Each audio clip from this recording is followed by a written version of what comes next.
Yo, YouTube. Today we're reacting to the NBA's Dream Team. You guys been requesting this. You guys like my last documentary, A Fierce Larry Bird reaction. Is on my channel if you haven't seen it. But now we have the NBA TV's The Dream Team. I'm ready to watch this. I like the last documentary I watched, and I want to watch another one. The last one was super good. We got to see two fights, the two first big rivalry. The rivalry that brought 35 million viewers in college. Not even that much people watch TV nowadays. People just watch highlights. But 35 million is crazy. Like, not even my favorite shows have pulled 35 million. Okay, but they would have if they were like in that time period. But now we have NBA TV's The Dream Show.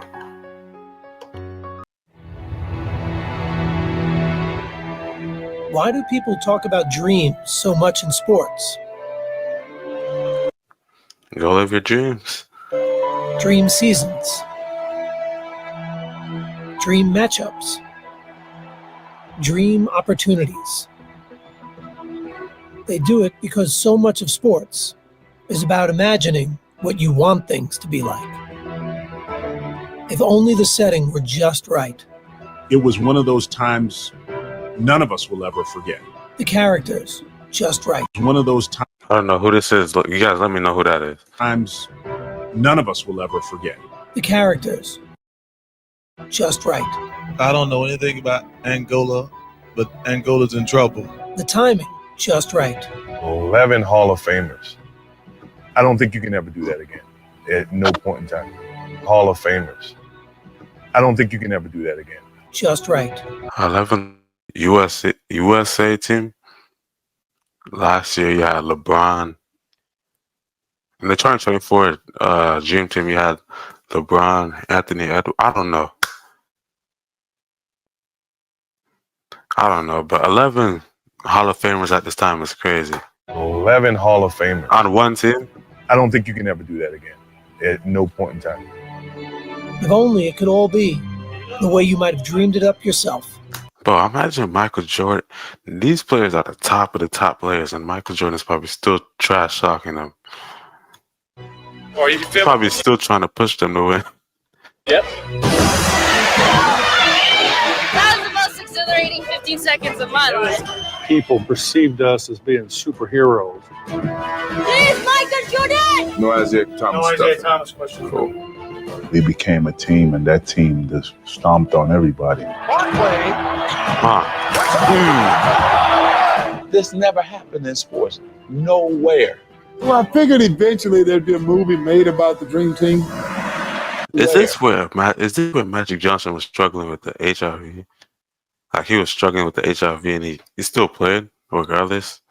Well, Not to call him out, I'm just saying, like, didn't he still played? I figured eventually there'd be a movie made about the Dream Team. This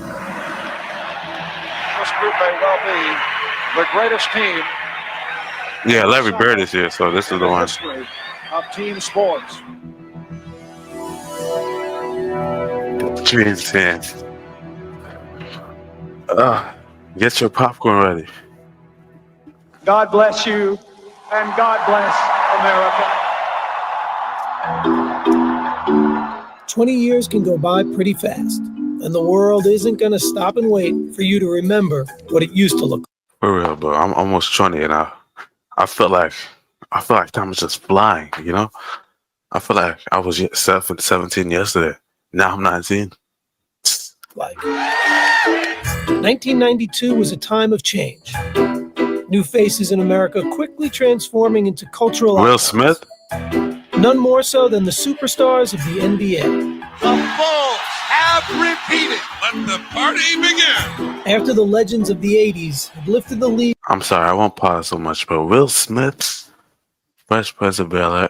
Bro, how come I used to stay up late at night watching those shows? Like, how did I find those shows? I don't know how I found those shows. Like, those shows are, like, so known that even someone born in 2006 would know about them. Its profile to new heights. A fresh crop of players have blown the lid off.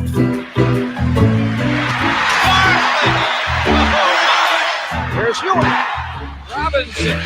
Damn. Their talents and their charisma made them more than just basketball players. I am not a role model. They were Awesome. I've never seen Kyrie do that. whose popularity transcended the Role model. basketball players. Their talents and their charisma But all jokes aside, no one can. I don't think I've seen anyone ever do a layup this smoothly, though. made them more Look at the concentration. Look at the smooth. Look how he's just so confident. than just basketball players. This is against the Lakers, too, right? Against the Lakers. I am not a role model. They were a new kind of star athlete whose popularity transcended the game. Want to be like The shoes. No, Mom. And now the very best of them awaited their brightest showcase, the world's largest athletic stage, the Olympic Games in Barcelona. No, Mom. Transcended the game. That song is so. It makes me so happy, bro. Like The shoes. No, Mom.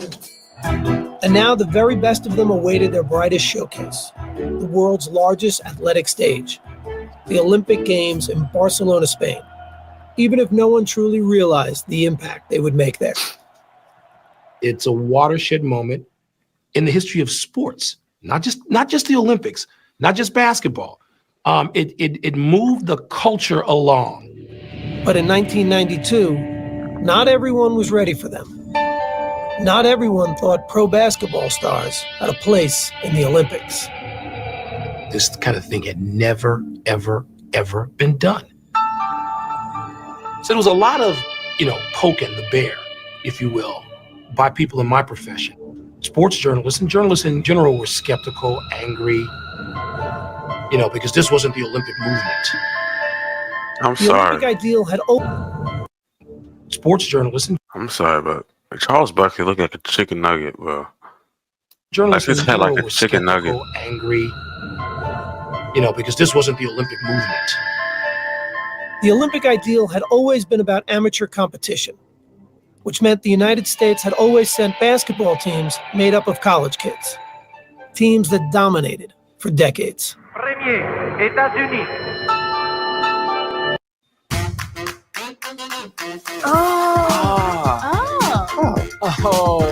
So imagine a bowling ball on a trampoline. In 1972, the Soviet Union was awarded a victory over the U.S. in a controversial gold medal game.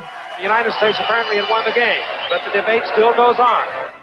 To this day, that American team still hasn't claimed their silver medals. But that result seemed like a fluke when the Americans got the gold in their next two Olympic appearances. U.S. has its 9th gold medal. But look at While young the Michael US Jordan. celebrated, The though, oral is crazy. They didn't want to. I was embarrassed. Bigger, more experienced USSR team. My final loss to the bigger, more experienced What country is it? USSR team. U.S. What? To the bigger, more experienced USSR team. To the bigger, USS. more experienced USSR team. USSR. Soviet Union is not a single country today. It was a union of 15 republics that existed from 1992 to 1991. So they lost to a team that's a country that's not even considered a country anymore. What the heck? But this it's around Russia. So they basically lost to Russia, right? That's I was crazy. embarrassed. Because I don't think now. Yeah, but I don't think now there's a lot of countries that can compete with like our NBA, like our profession, bro. Like the top. I don't think anyone can compete like with USA basketball. Because USA basketball usually wins. And people usually scold USA basketball if they don't win, But back then, it's kind of nice to hear that Russia, like, from Olympic competition, professionals from other leagues abroad could play. If you played in Europe for money, you were an amateur, but if you played in the NBA for money, you were a professional. And so our players weren't eligible. Those other countries were using pros. Playing against 8. It's basically like a big World Cup. All the top NBA teams, all the top country teams, basketball teams are going at it. All the top professions of basketball teams in each country are going at it. But World Cup, USA, come on. I don't think we're like football. We don't have it, but basketball, I think we have it in the bag. 19-year-old kids. That is really unfair. Changing the hypocrisy, though, was a central goal of a European named Boris Stankovic, the head of FIBA, the World Basketball Federation. He was very much intent on lifting basketball up to the highest possible level of international sports.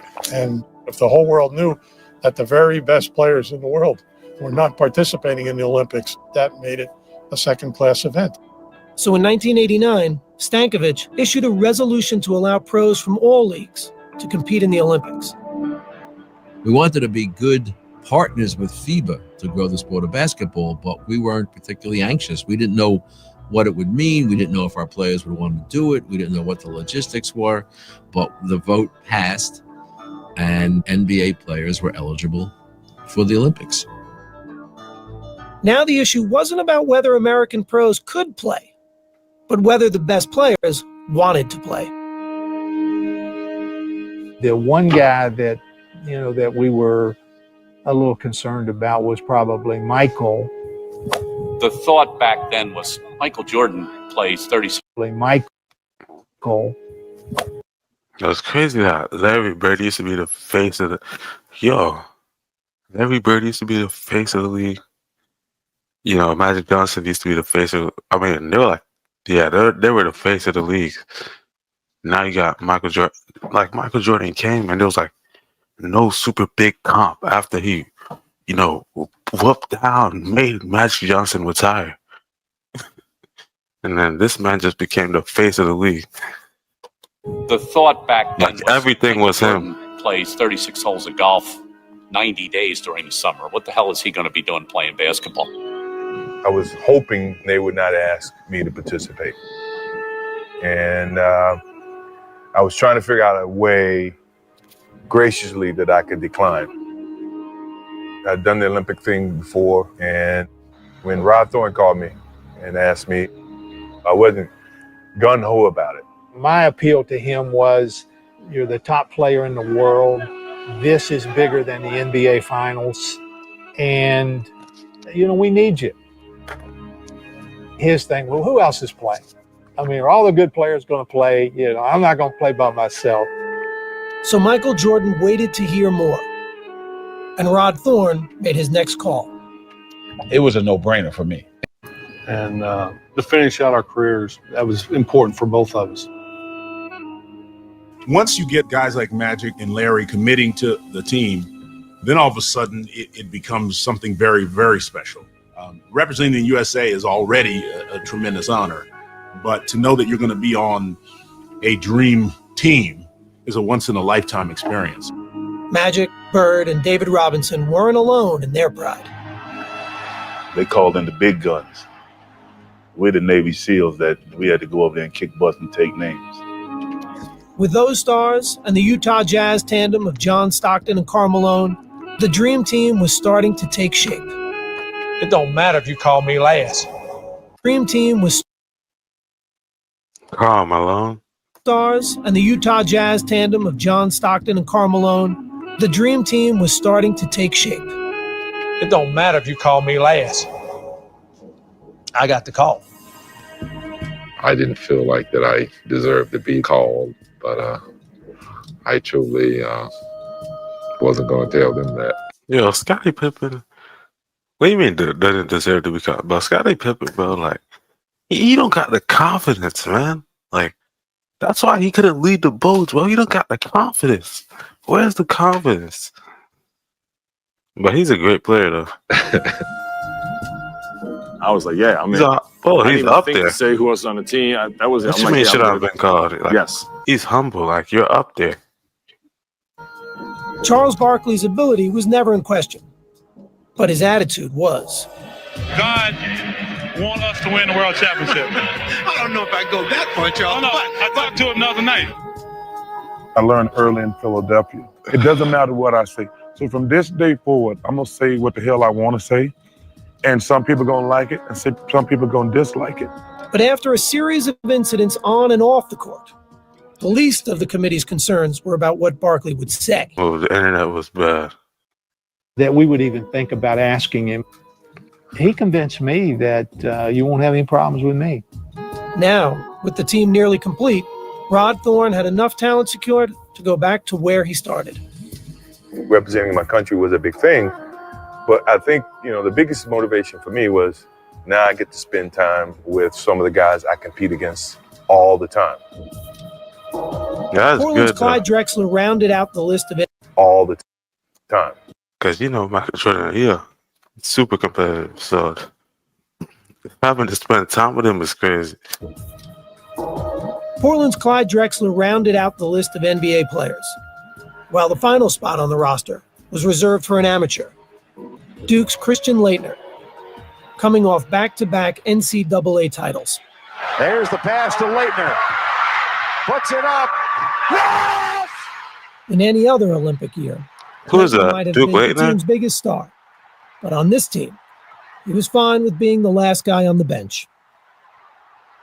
I tell people this all the time, and it may shock them, but my most enjoyable year was my freshman year because they don't expect nothing from you except carry the luggage, do the laundry, and get our donuts. And that's easy.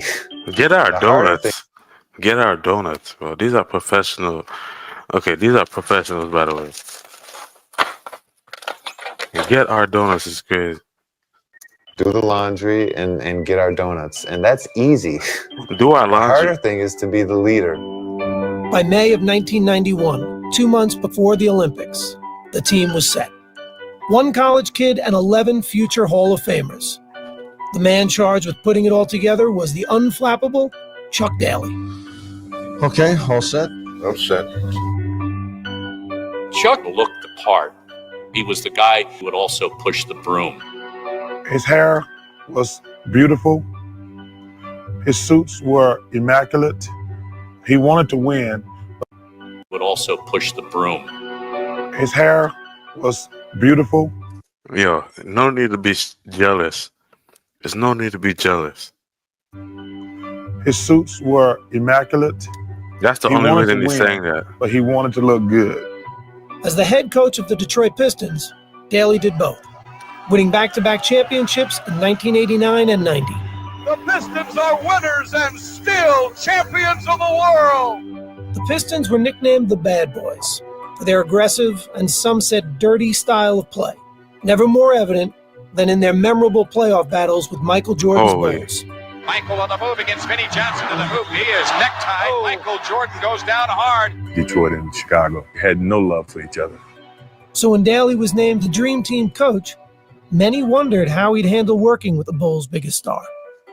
I was being asked in Chicago. But I love that physicality. Michael Jordan's Bulls. Michael on the move against Vinnie Johnson to the hoop. He is There was no need to do that.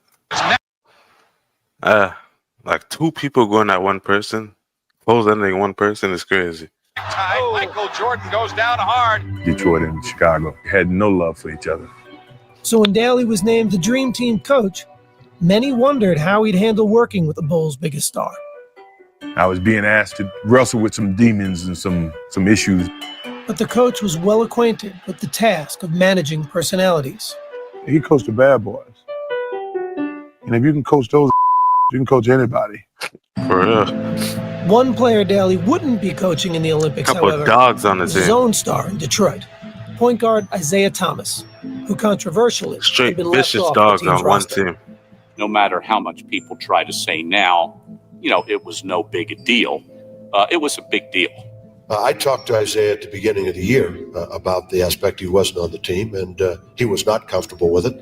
I'm sure he is very hurt. He's a very deserving player, but he was not selected. Thomas was well on his way to a Hall of Fame career, but was also seen by many as the biggest cultivator of the bad boys image in Detroit. And now Isaiah Thomas and Cartwright are swinging. Isaiah was the general. He was the guy that would yap at his teammates and say, knock them on the ass, do whatever you got to do. A beautiful backdoor pass from Pippen, and he is walloped. Ass, do whatever you got to do. A beautiful backdoor pass from Pippen, and he is walloped. Do whatever you got to do. This dude's the gang leader. But okay. You can see why the Bulls got him, but you can see why the Bulls were probably happy they got him. You can see why Michael Jordan was happy. The Bulls had him. A beautiful backdoor pass from Pippen. This man was probably so annoying.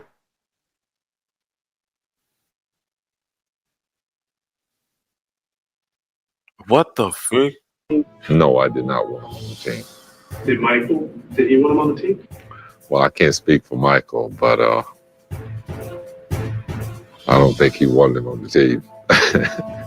Now, there has been speculation that your icy relationship with Isaiah Thomas is the reason that he was not selected.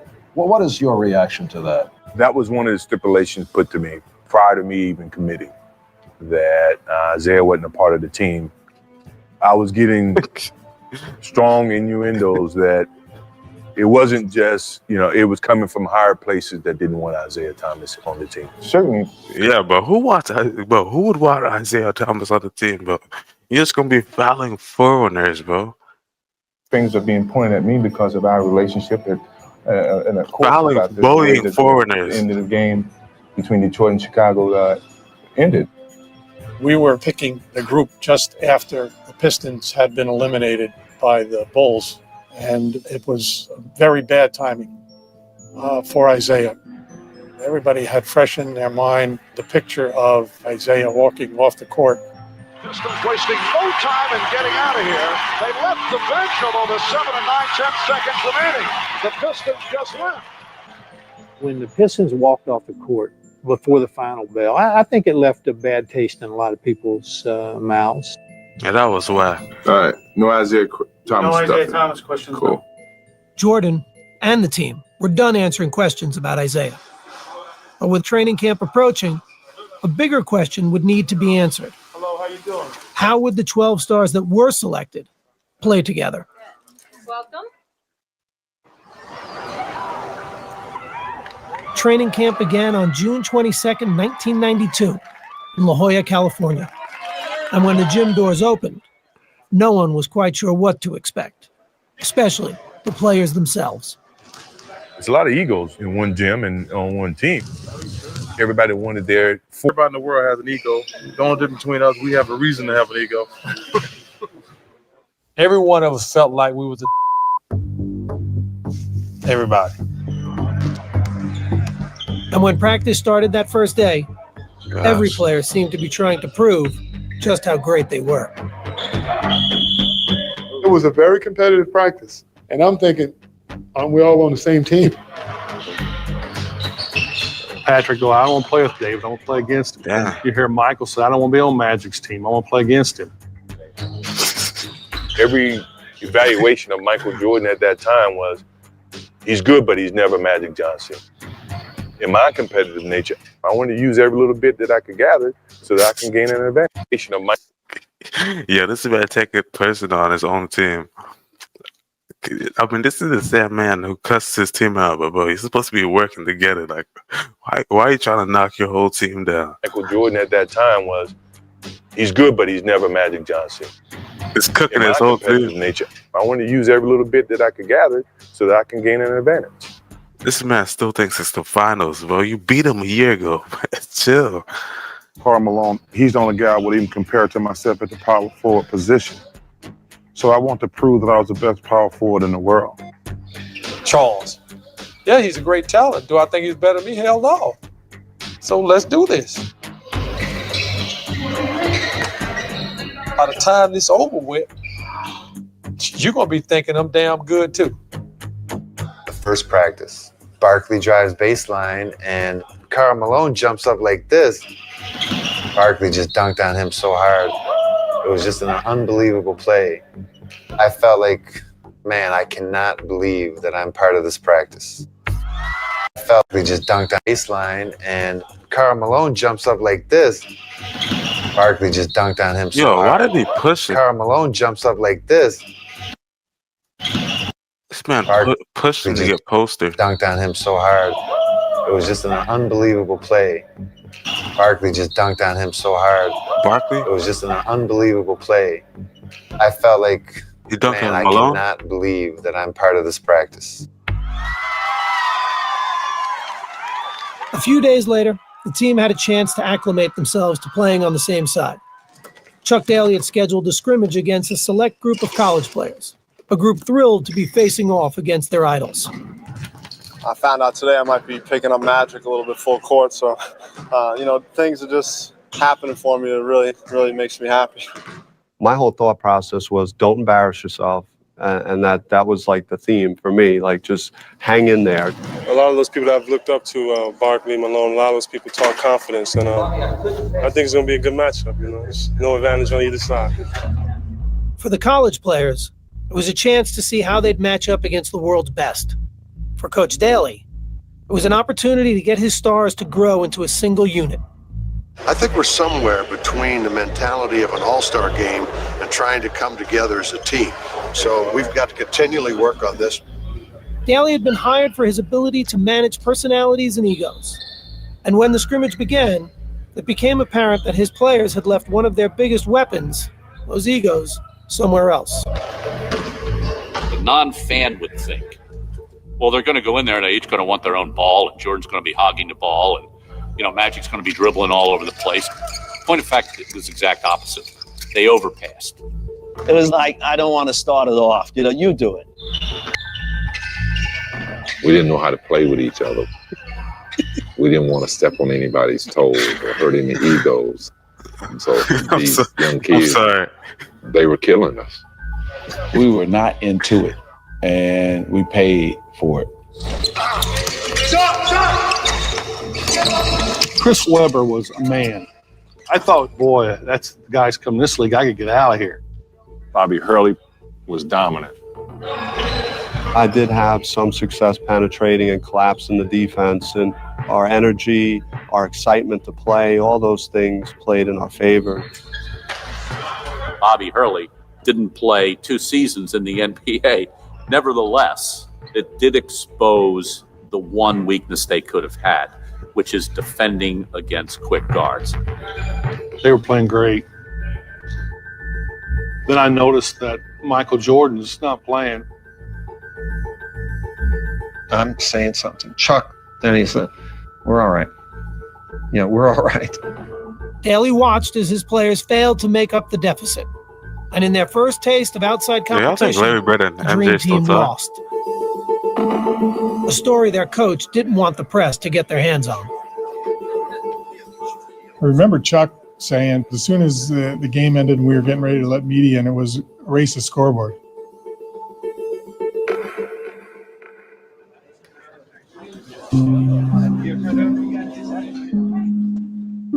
Media comes in, scores, if not hundreds.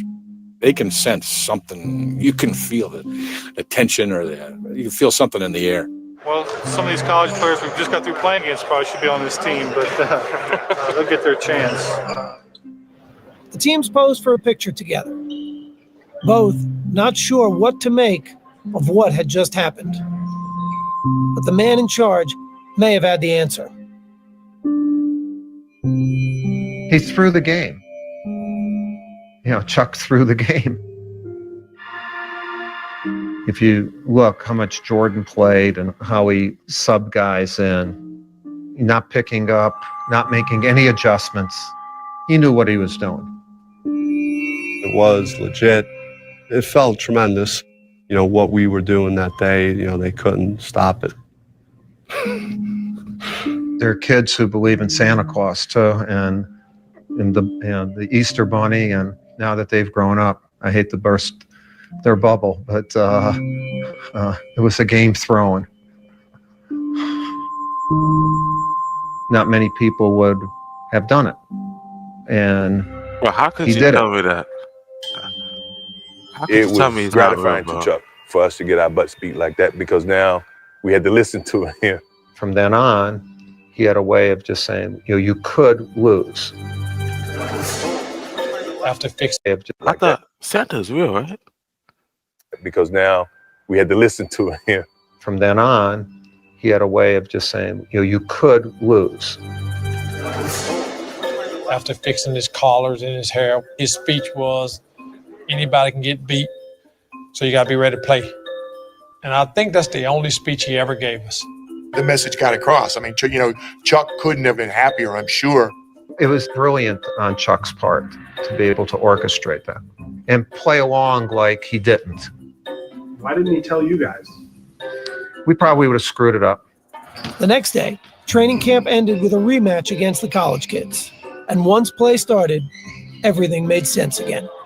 The tables were turned drastically. We showed them why we are who we are. We pretty much beat about 100. They couldn't score. And by the way, Jordan played a lot more that next scrimmage. I don't know a lot about all these players, but Patrick Ewing, all these people, I just know the names of. Couldn't score. And by the way, Jordan played a lot more that next scrimmage. That's how you know that team is stacked. So losing Before to a team that's not a country play now in the is great. 1992 Olympics, they had to qualify. The place to do that was Portland, Oregon, and the Tournament of the Americas. It would be the public's first chance to see the NBA stars together in a game, especially Jordan, Bird, and Magic. Daly had asked all three to be team captains, but Jordan had turned him down.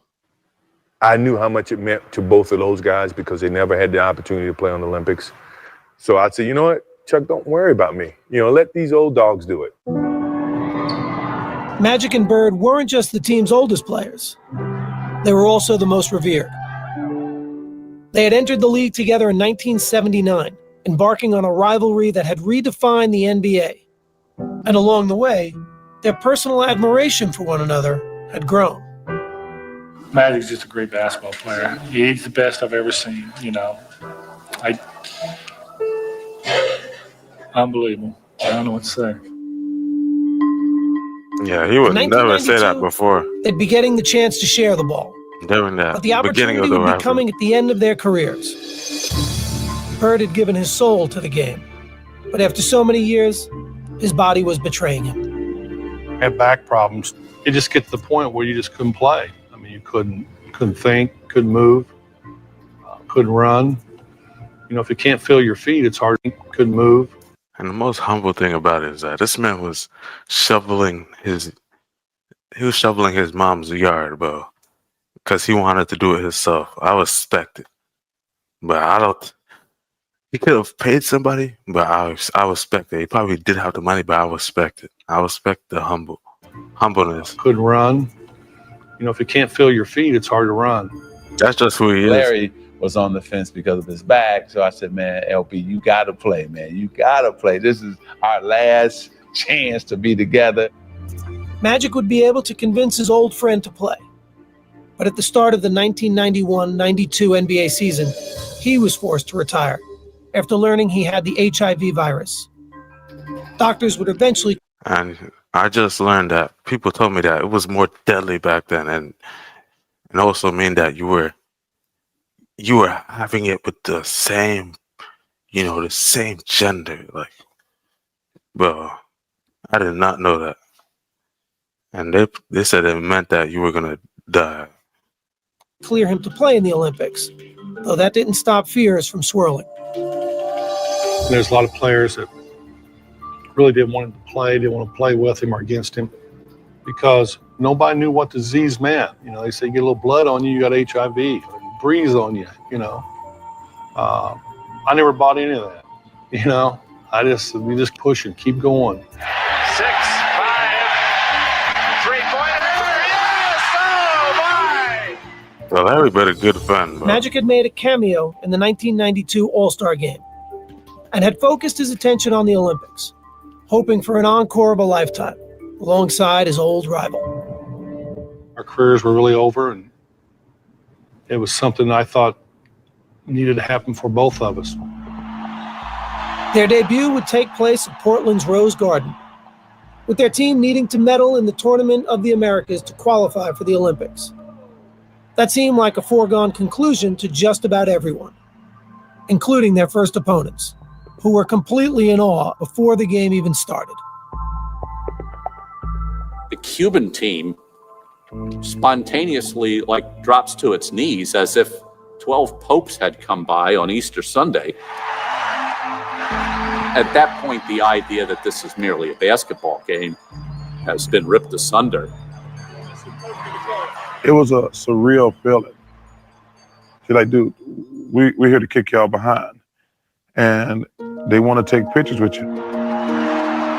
Then the game begins. Magic and Larry come out together, two guys that had saved the league. They wouldn't even be playing this game without those two. And Magic passed the ball. Larry makes the first basket. Backing in, goes to the fadeaway. That fadeaway is butter every time.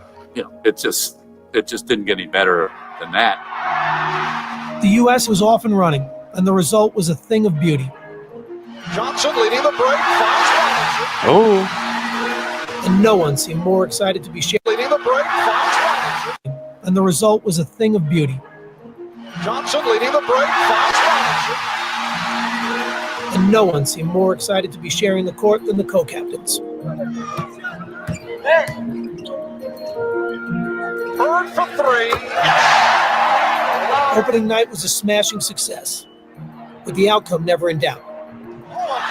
Oh my God. And later Well, in his the game, passes are fans in crazy. Portland decided they wanted a curtain call from a three-time MVP. The crowd start cheering. Larry, Larry. Yeah, you see why they call him Magic. Like, his passes are. Crowd reacts to the entrance of Larry Bird. A standing ovation. And as he'd done so many other times in his career, Larry Bird rose to the occasion. Jordan with the behind save. Here's Bird. Yes. Occasion. Jordan Oh, times in my his career, gosh. Larry Bird rose to the occasion. Jordan with the behind the back The accuracy. Here's Bird. Yes. You just knew that Larry Bird was not going to miss that shot. It was a virtually flawless performance. The final Jordan to margin Bird. of victory was 77 points. Yo, I can't. Yo, I just. Like, hold on, I just realized. Jordan to Bird. Other times in his Jordan to career, Bird. Larry Bird rose to the occasion. Jordan with the behind the back save. Here's Bird. Yes. That might be the best assist ever. That might be the best shot made by assist ever. You just knew that Larry Bird was not going to miss that shot. It was a virtually flawless performance. The final margin of victory was 77 points. And Magic and Bird had led the way. For Magic in particular, after a year out of the game, the victory had a special kind of meaning. Living with HIV, never even thinking that I would ever have a chance to play basketball again, and then basketball for the United States. It was therapy for me, and I needed that in the worst way. And then there was the matter of making sure Michael Jordan knew he was back as well.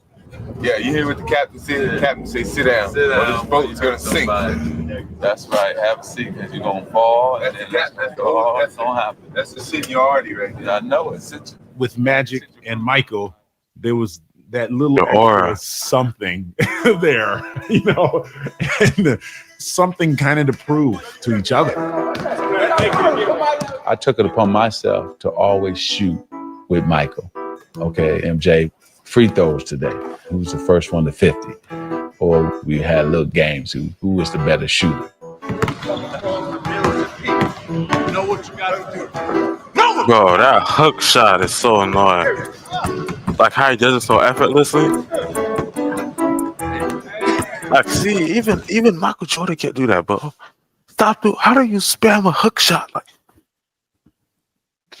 Like, bro, the only people I see doing a hook shot and make it look good and make it look effortlessly now is Robin Lopez, but it's not butter every time.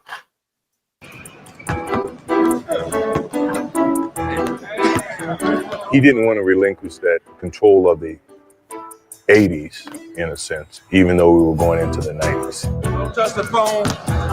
One hand, don't touch it. Stop it. Don't touch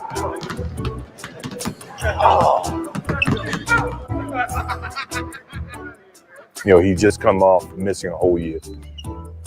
So it was who can win, who's going to have the bragging rights by the end of this trip. You can't get too close to Michael, it's a foul. You haven't committed a foul in almost a year and a half, man. How can you talk? Michael's always tried to let people know that he's the top dog in whatever. That's just his competitive mode. I'm the young guy with the elder statesman. These old guys, they got arthritis. They can't stand in one spot too long. He's a young puppy. I'm the big dog here. Whatever I say goes. While the winner of Magic and Michael's "Can You Top This" challenge remained in doubt, when it came to facing the competition in the Tournament of the Americas, the team stood united. When we took the court in Portland, which, you know, we're on home ground, we wanted to showcase to the fans who will be representing them. The lead is 30. My gosh. Jordan. Boom. I'm going to send a message around the world today that y'all can give it up. The lead. We wanted to showcase to the fans who will be representing them. Yo, what does this do? Like 5-1? That's cookies. That's 30. cookies. Steal. Jordan. I'm going to send a message around the world today that y'all can give it up. You foreigners can give it up. Mullet with a steal. Stockton and Mullet goes the other way. Stockton set him up perfectly. The Americans won their 6 games at the tournament by an average of 50 points. All right, Larry, your impressions of tonight's game. The gold medal was no surprise. But what was unexpected was the team's interactions with their opponents, who showered them with adulation before, after, and even during games. Patrick Johnson and Oranga shaking hands after the shot. Yo, where's the one where MJ and Scottie Pippen took it personal, like between their own ex-player, I think? The Tournament of the Americas had served its purpose. The U.S. had qualified for the Barcelona Games and given the world its first glimpse of what was coming later that summer. I want to say this is just a small step to what our goal really is, to get to Barcelona, win the gold medal, and bring it back where it's supposed to be. Thank you.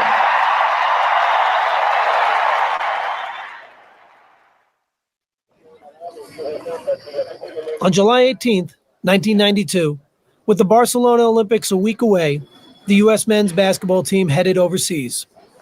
Straight back into the left. Private room. Follow our man. They would hold several days of practice in Monte Carlo and play one more tune-up before heading to the Olympics. The luxurious setting on the Mediterranean Sea was fitting for what already may have been the world's most famous team. Monte Carlo is one of those glamorous cities, and here we were with the most glamorous team ever. So it's kind of a rock star-ish kind of a thing. The players were relaxed and confident, and willing to admit there was more to the trip than just basketball. I don't worry about playing. And willing to admit there was more to the trip than just basketball. I don't worry about playing basketball. That comes natural. I just want to have fun. David Robinson, Patrick Ewing, Michael Jordan. This is like spring break in the ghetto.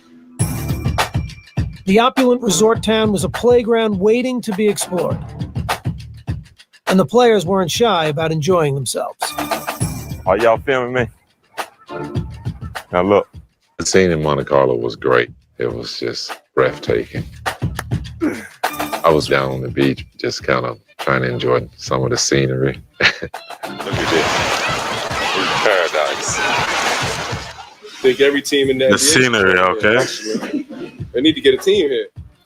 Every day we got back to practice, we made a beeline to the swimming pool because all those girls were laying out topless. I'm going to be in that pool so much. Bro, what's up, bro?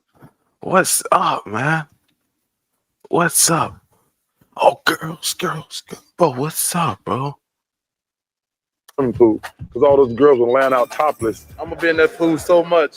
the next 2 days. I don't think I'm on the swimming team in Barcelona. We're There's all out nobody- there with our significant others and all these women walking around topless coming, can I have the autograph? So I signed it and Michael pops me and tells us, see, usually you tell everybody no, but because this lady coming over topless, you're going to sign her autograph. My wife looking at me like. The best part about it was Patrick Ewing buying the beer at the pool. You know, $7 beer. I never heard of that. Of course, Patrick didn't drink. He didn't know how much beer was. One thing you don't want to do is drink beer with Larry Bird. Larry Bird drinks Budweiser, which Budweiser is the strongest beer in the world. And my head hurt for like 2 days. They were used to being opponents, but Monte Carlo was proving to be the perfect place to find common ground. I got the coach. That means we get to go first. Michael Jordan enjoys his golf, as did Chuck Daly. I got the coach with me, man. I got carte blanche. You know what I mean? Michael and Chuck played almost every single day, if not every day. Come off the hill. That may be green, Chuck. Chuck was playing his practice schedule around our golf time. That to me was ideal. Play a little bit of basketball, play a little golf, and you're in Monte Carlo. Yeah, I could bounce like a basketball. The relationship that a head coach has with his main guy is incredibly important. Chuck's ability to get Michael is amazing because think of how bitter enemies they had to be. Chuck devised the defense that drove Jordan out of his mind. And yet, here they are playing golf together. Jordan could really have unbelievably bad feelings towards Chuck. Chuck understood that, and he embraced them. Chuck, yeah. I mean, I gotta give you that. I gotta give you. We shoot 72. I watch that. Yo, it's crazy how he doesn't even go on social media anymore. Like, MJ doesn't even go on social media anymore. Like, what does he do? And he still has a world talking about him. You know? That was a bonding thing. Because he was like the face. Always been a thing that I treasure just as much as being a part of the team. He's probably like the most Jordan, popular golf NBA was player only ever. one part of the whirlwind schedule, which his teammates were discovering was just the way he liked it. What are you doing today, M-Drive? What's going on? You want to sleep? I remember thinking that. Does this guy ever sleep? Golf, 36 holes. I'm playing it tomorrow, too. He would do more things and be ready to practice and play as much as anybody. Michael Jordan. The thing that I remember the most was going out and playing golf with Michael Jordan before a game. And I thought, and I'm going to be exhausted tonight. And Michael just had ridiculous energy and was phenomenal. I felt like I was running in quicksand a little bit. And so, it gave me a whole nother level of respect for kind of the freak of nature that he really is. Grab that plate of food, Jim. We played cards in Magic Room till 5 o'clock in the morning, pretty much every night. It was so much fun. Right, homie? Yeah, I'm tired. He's like a bionic guy, or he'd play cards, play golf, play basketball. Jordan going all the way. He do everything. I don't know when he ever slept. Finally, after a ball game, he was just lying down. And I looked at him, I said, I think that's the first time he's gone to sleep on the whole trip.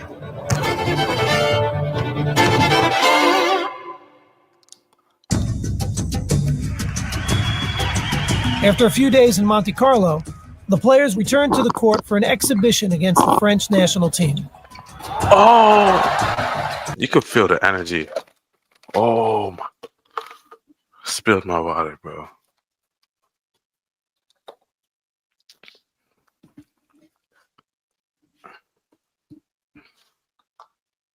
Court for an exhibition against You the could feel French the national energy. team. Returned to the court for an exhibition against the French national team. Everybody had their eyes on one team. You could feel it. It was just such talent, such incredible skill, and it was just such a pleasure to watch. Boom! The Americans won the game easily, even if their performance was far short of seamless. It wasn't a great game. A lot of sloppy passing. I didn't like any of it. And so Chuck kind of the next morning in Monte Carlo, even though everybody was a little hungover and tired, had to really kick their butt. Chuck says, okay, this is what's going to happen. We're going to play it like a real game. We're going to play 4 quarters. We had me, Scotty, Mullins, Bird, and Patrick. And Magic had his 5.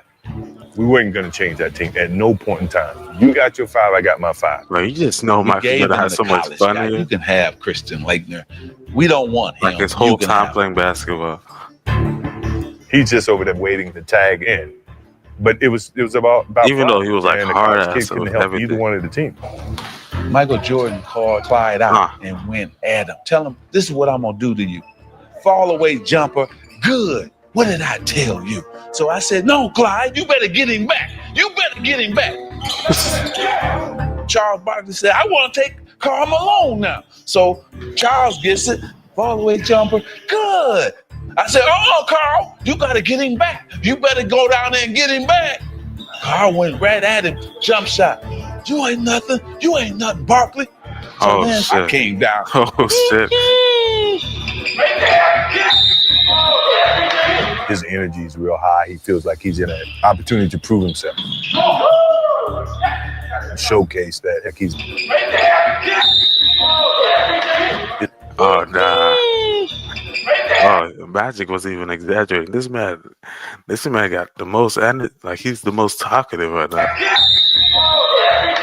His energy is real high. He feels like he's in an opportunity to prove himself.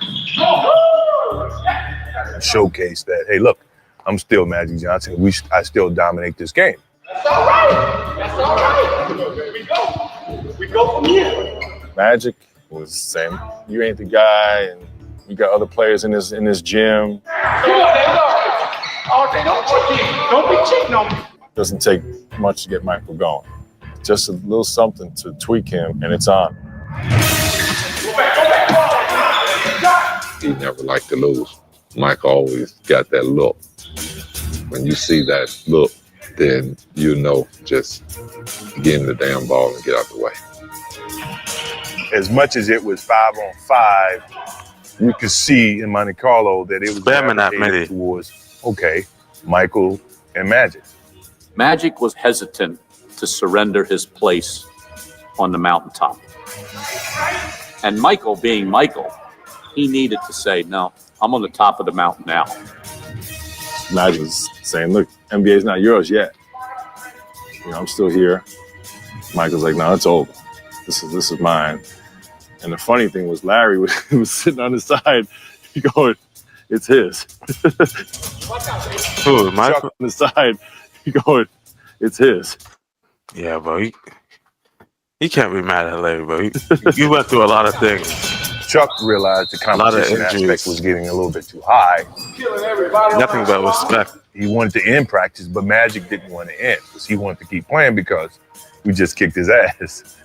How you like that ass kicking we gave you? No. Come on, man.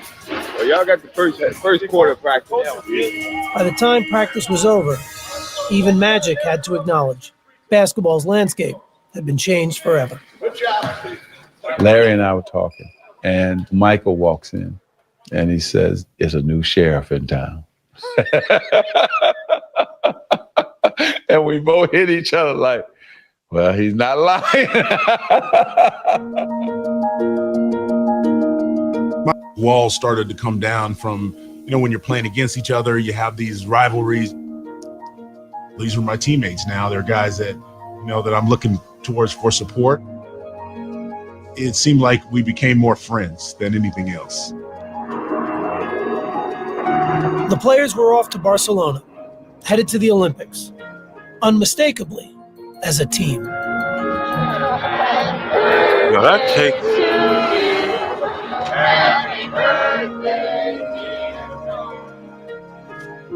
That cake looked like a butter cake.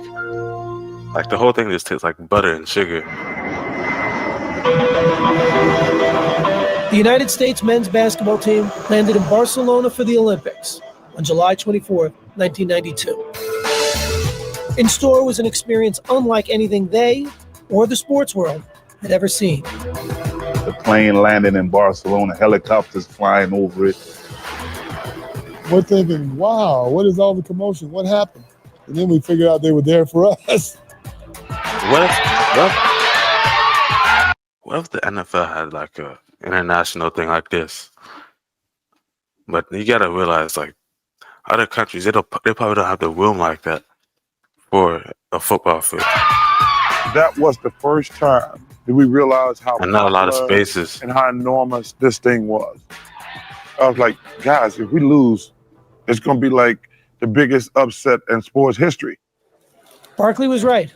There was no margin for error, a reality the rest of the team openly accepted in their first press conference in Spain. I know I'm really afraid to fail because I can't go back home if we don't win the goal. Even though from a little small place in Summerfield, those 250 people there said, I can't come back. Barkley, meanwhile, handled an endless barrage of questions as only he could. How did you feel in 1972 when the Soviet Union beat the United States in that wild game? Soviet Union. Well, I had just flunked my entrance exam into kindergarten, so that was the only thing, You know, everybody that has ever been in front of a camera, we tend to not say certain things. Why don't they just take their ass whipping like people and go home? Barkley says things that we would think about and never say. We're going to have a little revenge in our hearts for 72 and 88. David, he can't say that because he's a Christian.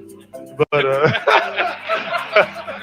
He said, man, you don't talk honestly enough to the media. You need to tell them what you're really thinking. I said, Charles, you talk too much to the media. You need to stop telling them everything you're thinking. And when Charles was asked about the team's first opponent, his prediction was as honest as ever. I don't know anything about Angola, but Angola's in trouble, I think. But we really have to appreciate this while alive. Outside their hotel, I'm going to pass this down. They're heading You guys want me to pass this down? I'm going to pass this down. with the Angolans. I can remember the first game, the real game, when we came out of the locker room and stepped on the court. We were in serious Olympic mode. This actually may be the biggest mismatch of the entire Olympics. Nice pass. Beautiful feed from Mullen, and he drew the foul. Magic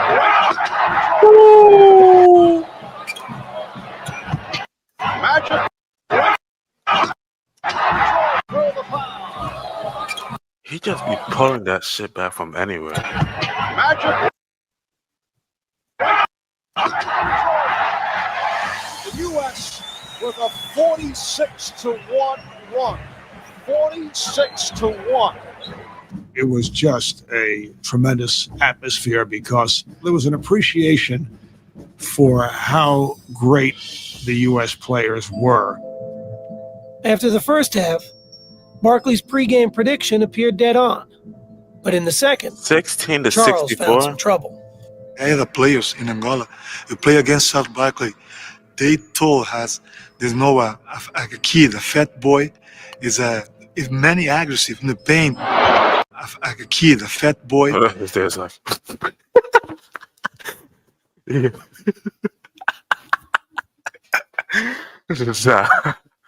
Barkley, they told us.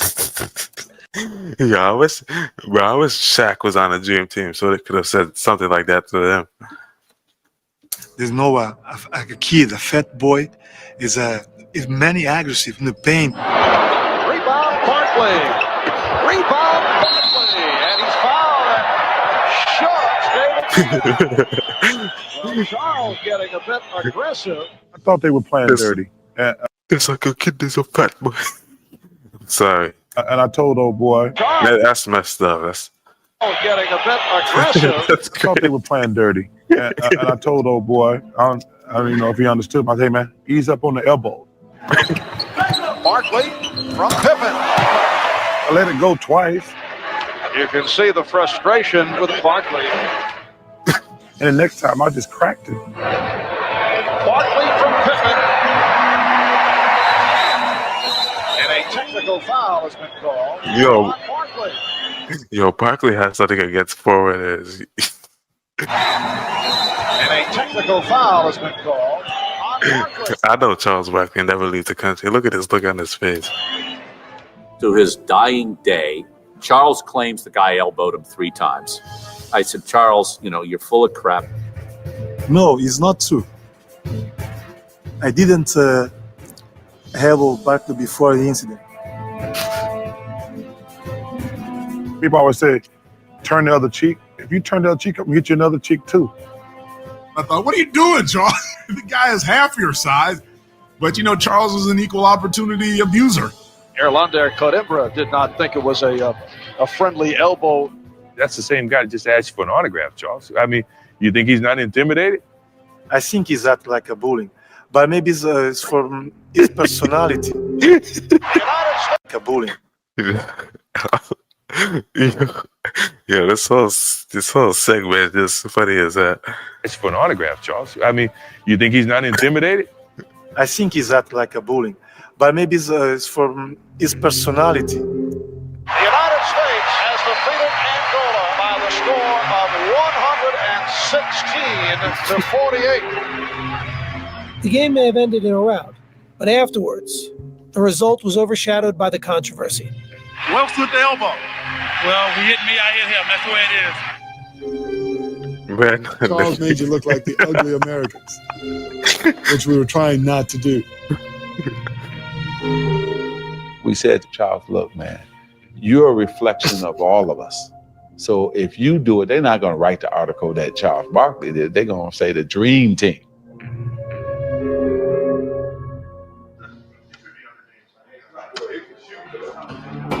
Barkley had stained a dream. I'm sorry, but they were gaslighting him. They did call him fat, and they were gaslighting him. That's messed up. But you gotta learn how to keep your self-control. But actually, no. At the same time, they were fouling you and doing this. But in their next game against Croatia, Scottie Pippen and Michael Jordan grabbed the spotlight, with the focus on their matchup with one of Europe's best players, Tony Kukoc. Major.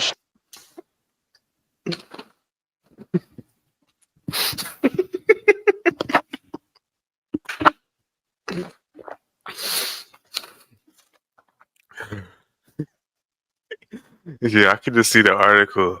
Charles Barkley bullied by centers, bullied by foreigners, takes the anger, claims to be bullied by foreigners.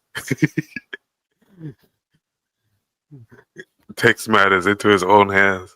Storyline that carries into this game involves Tony Kukoc, second-round pick of the Chicago Bulls back in 1989. The Bulls made a strong push to sign him last season. At that time, general managers in the league were trying to come up with gems, make their discoveries overseas.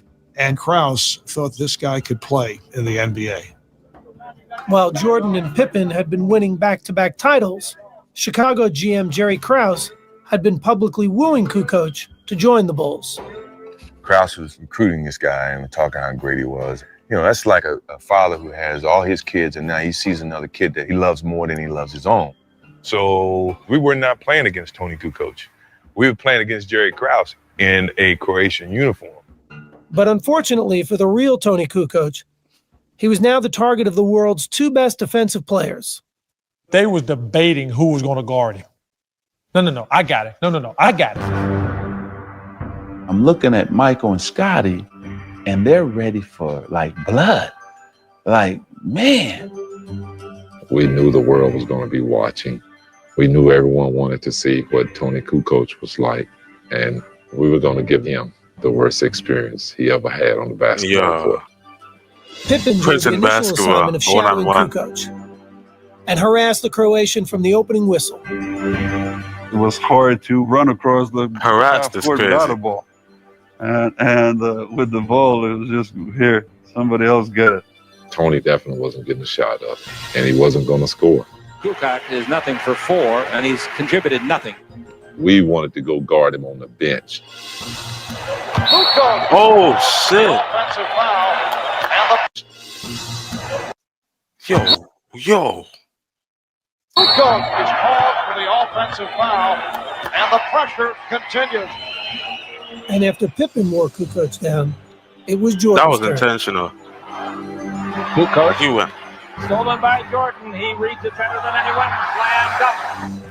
them dudes were all over him. Rejected. Kukoc. Here's a 3-on-2. Pippen. I had questions from my teammates during the game, like, what is going on? Do you not see that they're really trying to get you off the court? And we're like, so what? I guess that's how NBA game is played. Pippen, Jordan, and the Americans cruised to another victory. This one by 38. What? I guess that's how NBA game is played. Pippen, Jordan. His teammates is like, we lost because of you, man. We lost because of you, man. You no longer part of our team. And the Americans cruised to another victory. This one by 38 points. But the domination had its detractors. This team of All-Stars is almost too good. Is it a positive or a negative? The question was now being asked, was the Dream Team too great for its own good? This team of All-Stars is almost too good. Some think that we should go back to the collegians. It's been too easy. I think then we ought to ban the African runners from the 10,000 meters because they make it look so easy as well. This is about our best, and this is wonderful for the sport of basketball. Irvin, there's been some comments that the Dream Team is getting all the attention, and there seems to be some resentment about it. Have you heard about it, and do you have any feelings about it? Basically, we haven't heard about it. We're just here to do our job. The media may have I think it's top basketball against top basketball. And if you want to be the best country of basketball, get better. been looking for signs of a backlash. But in Barcelona and in the world beyond, the embrace of the Dream Team was universal. You're going to stand out and root against Picasso? I mean, seriously. Dissipate. They're going to play the first game. They're going to win by 60. People are going to go back and watch Trek. Jordan in transition with the slam to give Team USA a 60-point lead. It didn't. It kept building and building and building. The U.S. with another trouncing, 127-83, 127. Workers were trying to get autographs. The security people were trying to get autographs. All the athletes were standing on side like a parade. What a ball fake by Scottie Pippen. It is a 50 That's a nice layup. point lead. People perceived us as being superheroes. This was a blowout on the U.S. men's Olympic team.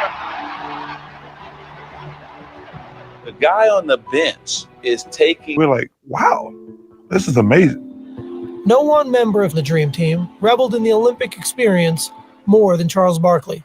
After throwing the controversial elbow against Angola, Barkley had emerged as the team's most visible player. Everybody always had the same question. How much of an ass is Charles Barkley? Hey, Jack, when am I going to be on the cover of Sports Illustrated for this stuff? I should be on the Dream Team cover. And then every time you'd go spend time with him, you'd just realize that he was the most enjoyable act, not only in all of sports, but possibly in all of pop culture. Sometimes I dream that he is me. I just want to be like Mike. Right away, I told my editors, I said, well, the number one angle here is what is Charles doing?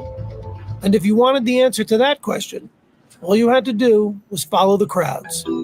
They're like, we don't want you guys out and about because we don't know how safe it is. And I'm like, dude, I'm at the Olympics. I'm not going to stay in my room the whole time. So Barkley strolled Los Ramblas, a man of the people if ever there was one. Man, I walked up and down the Ramblas every night, and the people were fantastic. They all wanted autographs and wanted to take pictures. We could be inside the hotel. Soon we heard the big roar.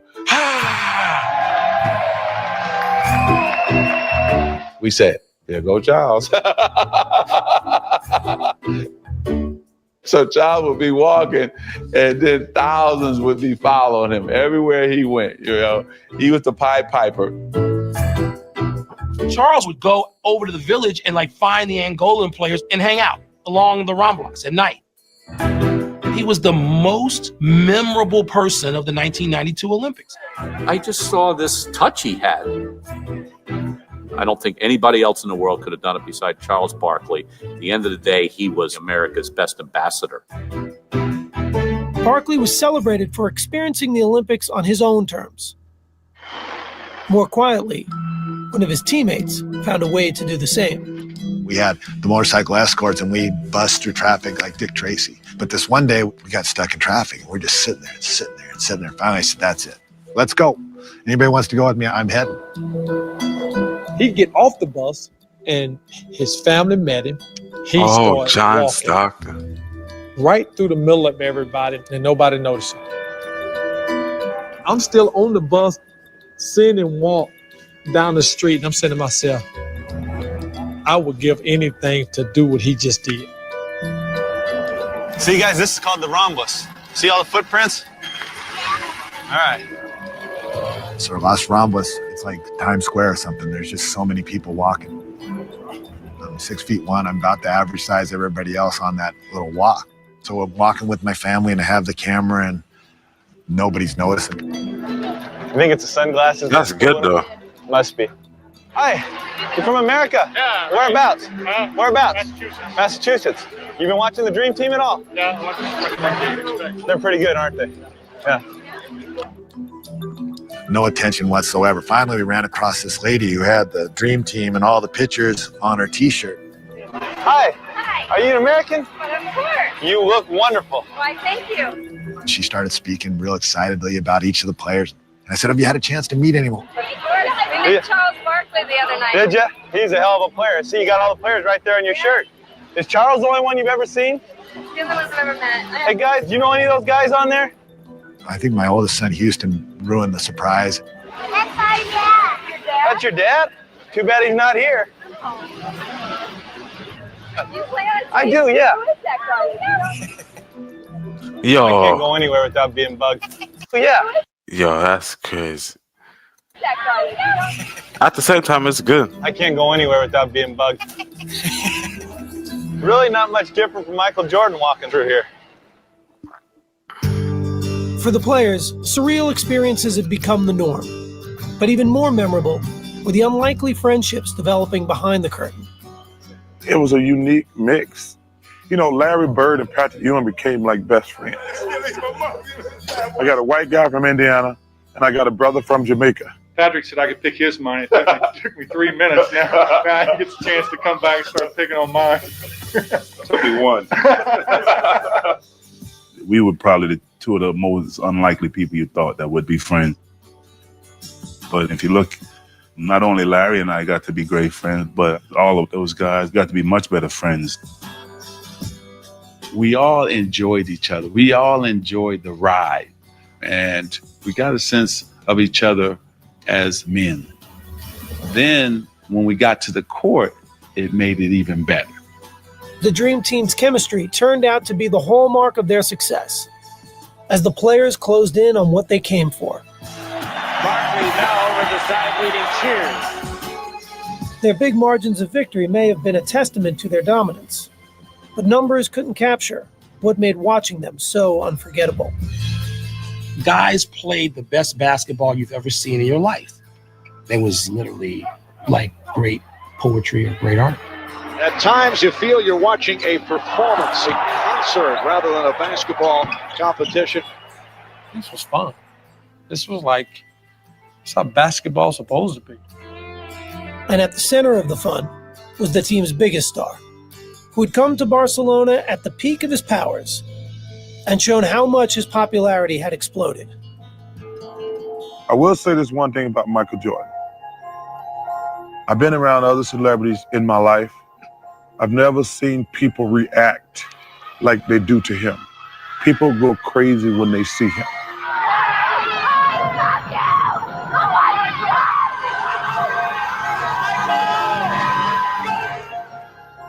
In every corner of the world, there was someone who just wanted to see him. Please, Michael Jordan! No one had the sort of pull, the gravity that Michael Jordan had. Jordan had initially come to Barcelona reluctantly. Even though he's undefined by An early gravity. morning trip just before the gold medal game revealed how meaningful his Olympic experience had become. What time in the morning is it right now? 6:30, 6:45, 7, something like that. And I'm drinking coffee, so it's got to be early. Can we go now? Where you from? Albuquerque. Albuquerque, New Mexico. Big fan of yours. Everyone's Where you from? Coffee, so it's got to be early. Can we go now? Yeah, this footage looks so. Albuquerque, New Mexico. Something great about that footage. Everyone's a big fan of yours. Your name? George Hirsch. George, how you doing? Michael George. Nice to meet you. Last night I Eating hit with the wall. regular civilians. Capri Sun. Still? George, how you doing? Michael George. Nice to meet you. Last night I hit my wall. I couldn't make a basket. What are you doing up so early? I do remember getting up early to walk into the stadium. That is the thing that I remember the most about the Olympics. Olympic Stadium. Imagine all the athletes that's been here before us. It's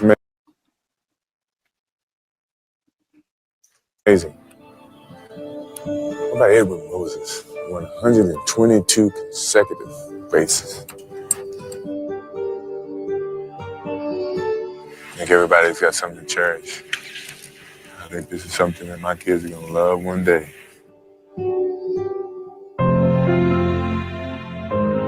The Dream Team squared off against Croatia again in the gold medal game, offering the world one more lasting impression of their supremacy. Barkley with the lead from on it.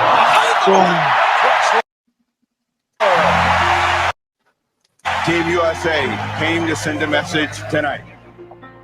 We wanted to win and we wanted to dominate, but how we did it. Realization began to settle in. When I walked off, I remember thinking that whole dream has come to an end. The next season, He's ready to kick every ass Olympian again. except Magic Johnson and Larry Bird would return to the NBA. Michael Jordan and Scottie Pippen would win their third title against Charles Barkley and the Phoenix Suns. On the way to 6 championships overall, the last 3 with Tony Kukoc. Eventually, other members of the team would also win titles. But each NBA player on the Dream Team would reach the Hall of Fame. Still, it's what they did together that summer that had the biggest impact on the game. An impact that continues to grow today. Birth to international stars who had nothing to do with those games in '92, but who took so much from it. We made the game a worldwide game. You know, I talked to Tony Parker. I talked to Ginobili. I talked to Dirk Nowitzki. Those guys say their first love of basketball started with the Dream Team. And I'm really proud of that.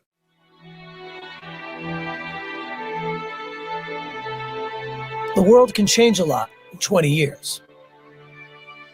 But there are moments in time you never forget. No matter how long it's been. No matter how much else has changed in your life since. 20 years later, they've all kept ties to the game in one way or another. And they all talk about the summer of '92 as if it happened just yesterday. An experience still unlike any other in their remarkable basketball lives. I've never had more fun being around anybody. Everybody got along. There was no ego. We had fun. You know, clearly everybody reminds me I never won a championship. So that to me was like winning the championship, winning the gold medal, and hanging out with these guys. I keep forgetting that. The reward itself is really only a small part of the story. It's what the gold medal represents that will always tie these men together. This is like this fraternity. That's pretty awesome. I don't think you're ever going to be able to get 11 Hall of Famers to play all at once, you know, on one team. That's unheard of. We go on the bus.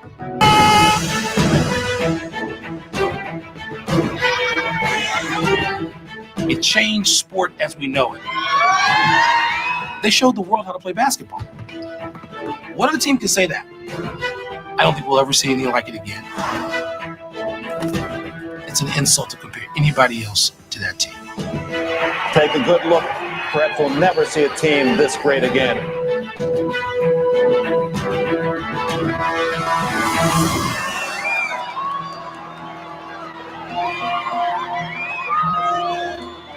No team will ever have that happen. Hasn't had that happen. And The most that's the dream chemistry. team.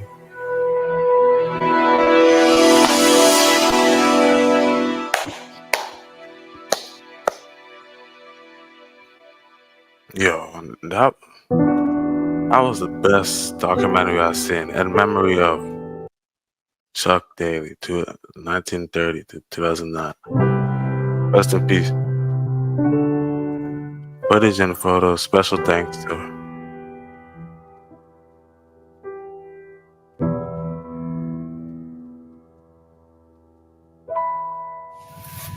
92 gold medalists, Olympics. USA basketball, Dream Team, original, NBA. Hey, give me something.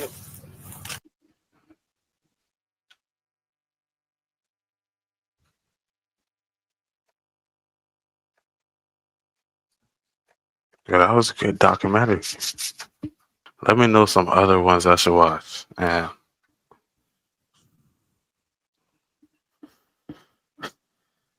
Yeah, that was actually tough.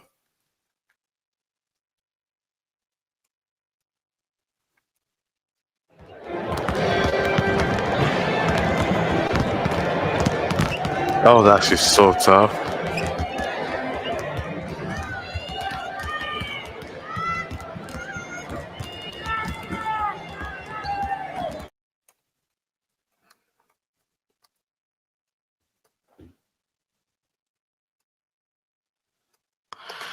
Alright, but